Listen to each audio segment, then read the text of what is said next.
नहीं, और आप तो आपकी तो जर्नलिस्ट मैं रहे ना। नहीं नहीं नहीं, आपकी तो मैं बात नहीं कर रहा। आपने तो बड़ी एक्चुअली इंडियन टेलीविजन चैनल्स के ऊपर ये भी बड़ी बात है कि दूसरे की बात सुन लें।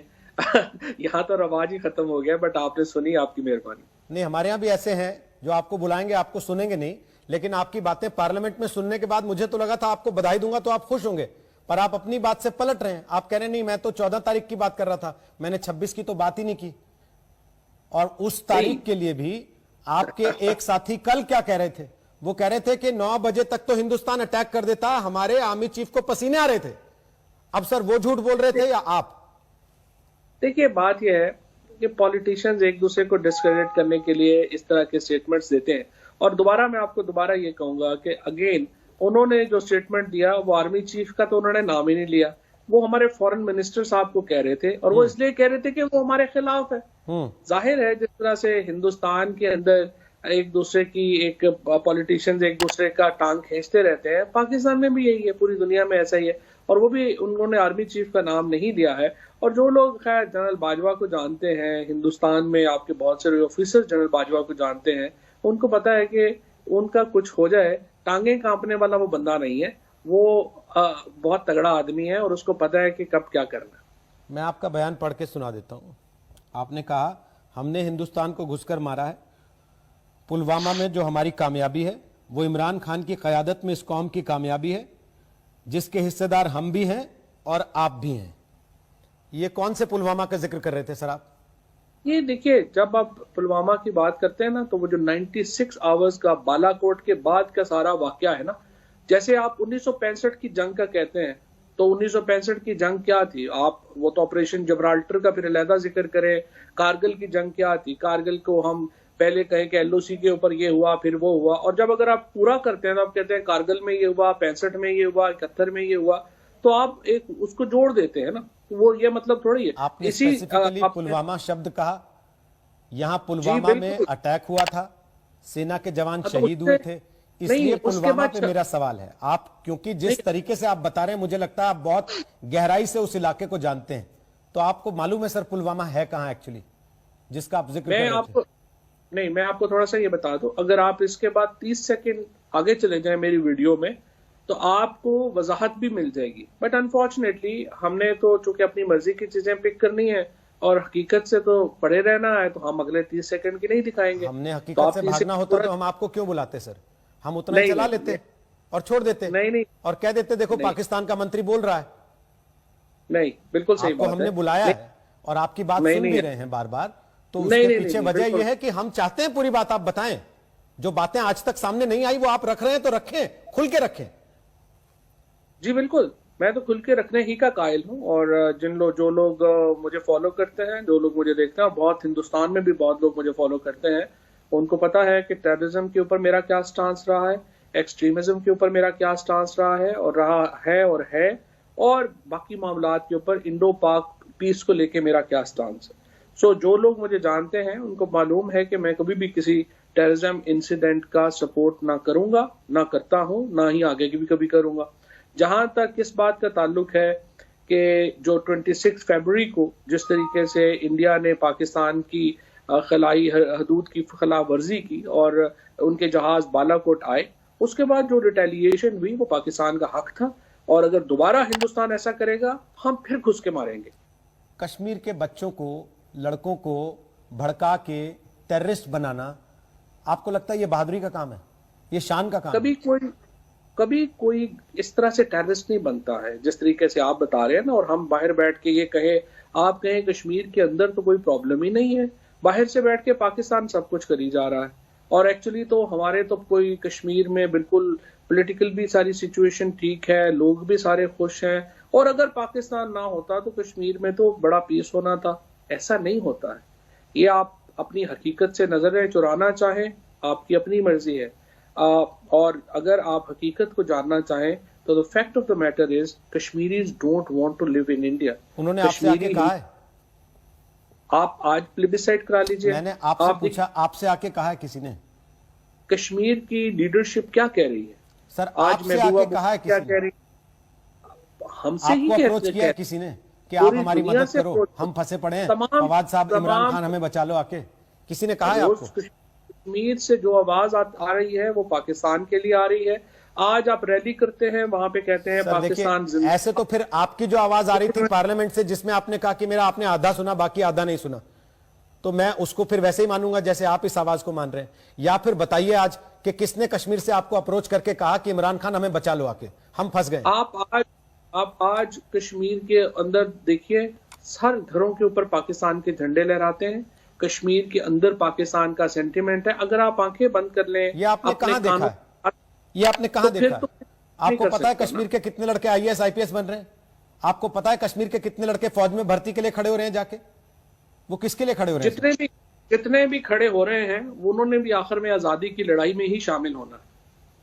बेहतर है आप उनको आजादी दें। आजादी की कीमत नहीं होती है इस तरह से। जब हिंदुस्तान के ऊपर अंग्रेजों की हुकूमत थी, उस वक्त बहुत सारे हिंदुस्तानी लड़के जो है वो अंग्रेज की इम्तिहान पास करते थे और आईएसपी ऑफिसर्स लगते मतलब आप आज ये कबूल कर रहे हैं कि आप लड़कों को भड़काते हैं ताकि वो टेररिस्ट बन जाएं?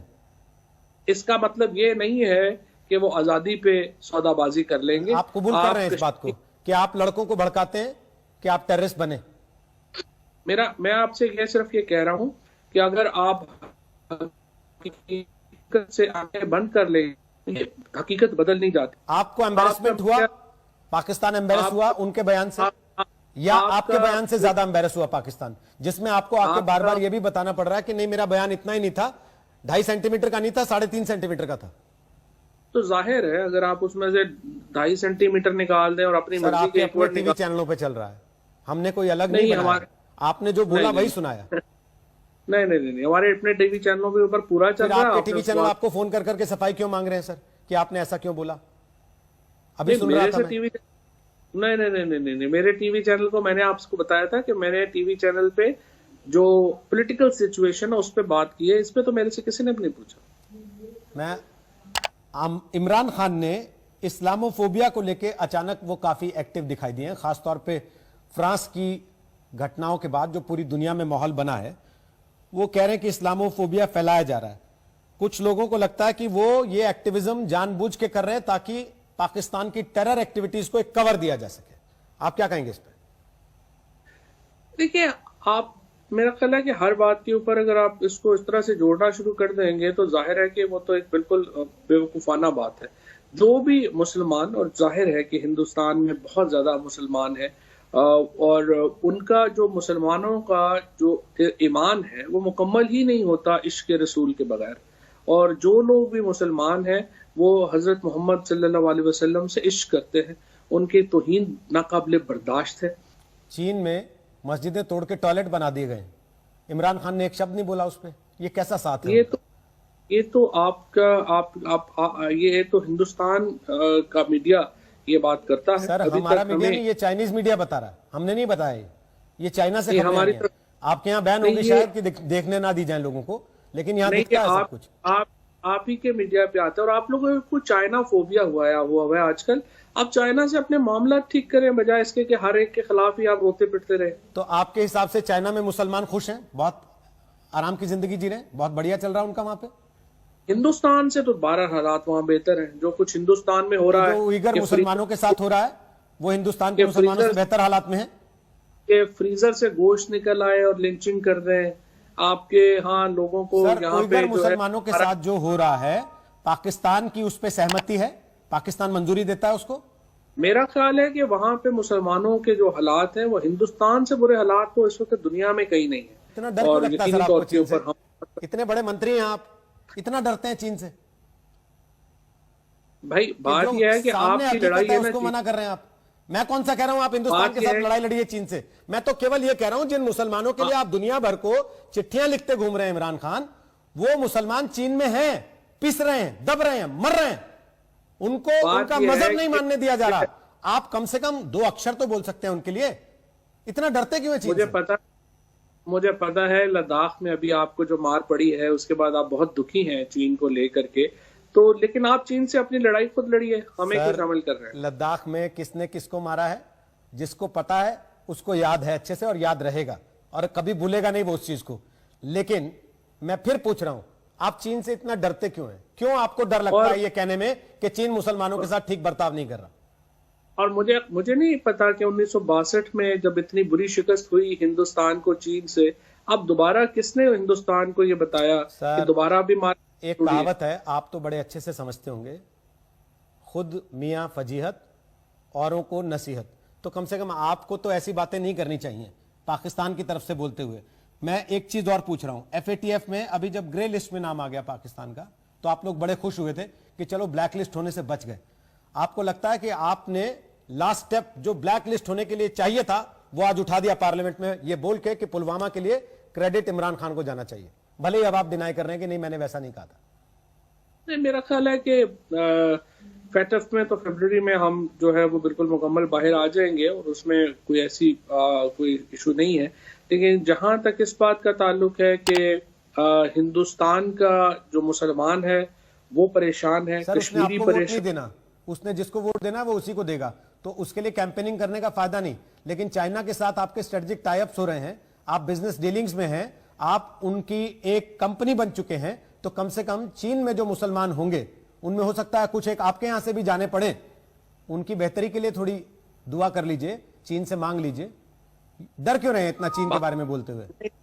बात यह है कि हिंदुस्तान के, मैं इस वक्त एक हिंदी टीवी के ऊपर हूँ और मुझे लगा ये है कि आपको चाइना का फोबिया हो गया है। सर आप हर बात में चाइना को ला रहे हैं, तो मुझे लगता है, मुझे जरा चौधरी बताइए साहब, कि क्या चाइना का बहुत ज्यादा फोबिया मार पड़ी? किसको है, ये 15-20 मिनट की बातचीत सुनने के बाद सबको क्लियर हो जाएगा। पर आप आए आज तक पर, आपने हमसे बात की, उसके लिए मैं आपको शुक्रिया नहीं कहूंगा सर, मैं गेट वेल सून कहूंगा। गेट वेल सून, आज तक पर आए, चलिए, आगे उम्मीद करेंगे जब आएंगे तो बेहतर स्थिति में कुछ बात होगी। डेफिनेटली।